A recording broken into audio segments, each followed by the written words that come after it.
Girl, you have to help me satisfy my husband. I honestly can't take it anymore. Recently, my wife couldn't handle my intensity anymore and went crying to her best friend for help. Wanting to ease the tension between us, her bestie decided to come to our house alone. She showed up in a sexy short dress that barely contained her curves. So I hear you're pretty wild, huh? Let me see what all the fuss is about. My name is Cole Griffin. After 5 years of marriage, my body suddenly went through a second round of development. The growth down there was nothing short of astonishing, and with it came an insatiable appetite. I found myself wanting it 7 or 8 times a day. At first, my wife was thrilled with the change. Every night brought her to the brink of exhaustion in the best way possible. But gradually, I kept growing, and she couldn't handle me anymore. Stop, please, I can't take anymore. You're going to break me. She'd beg me through tears, but I was desperate with need. The urge was unbearable. I'd end up pressing her against the wall, taking what I had to have. Then came the day she finally snapped. Crying, she demanded a divorce. When I refused, she packed up and moved in with her best friend. Days passed. No sign of her coming home. I was going out of my mind. Every night, I'd be so hard I thought I'd explode. The ache was torture. Her best friend caught wind of what was happening. Curiosity got the better of her. Claiming she wanted to help patch things up between us, she showed up at my place ready, it seemed, to offer a different kind of relief. The night she arrived, I was pacing the living room, restless and on edge. The doorbell rang. My heart leaped, finally. My wife had come home. After days of pent-up frustration, I'd finally get some release. But when I opened the door, it wasn't my wife standing there. It was Ramona Lincoln, my wife's best friend. She wore a tight black bodycon dress that hugged every curve. Her breasts strained against the fabric, full and round, impossible to ignore. The hem barely grazed her thighs, leaving her long, slender legs on full display, sheer black stockings giving way to a teasing glimpse of bare skin at the top. I stood there, stunned. My body reacted instantly. I'd been expecting my wife, so I'd answered the door in nothing but loose shorts. The tent I was pitching was unmistakably obvious. Ramona's eyes went wide. You really did grow again. That's bigger than a beer bottle.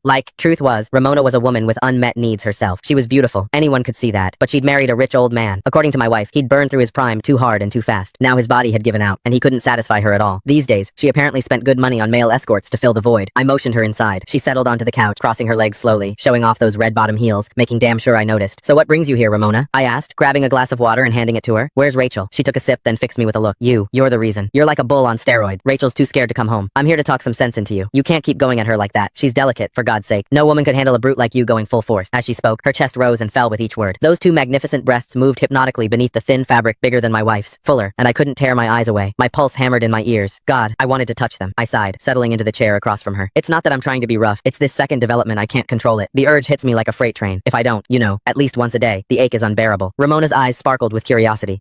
She leaned forward. Men can have second growth spurts, so you're bigger now than before? Can I see? She looked at me earnestly, like it was the most natural request in the world. My heart skipped. Was she serious? You don't just show something like that to your wife's best friend. I don't think that's appropriate, I stammered, even as my mind raced with possibilities. Ramona waved off my hesitation like it was nothing. What's the big deal? This is practically a miracle. I just want to witness it for myself, she insisted, and insisted. Finally, I stopped pretending. Right there in front of her, I slowly pulled down my shorts. I'd never exposed myself to another woman before. The thrill of it was electric. Her hot gaze locked onto me, and that strange, illicit excitement only grew. Ramona had clearly spent time with plenty of male escorts, because she didn't blush, didn't flinch either. If anything, hunger flickered in her eyes. She gulped. You're even bigger than any escort I've ever hired.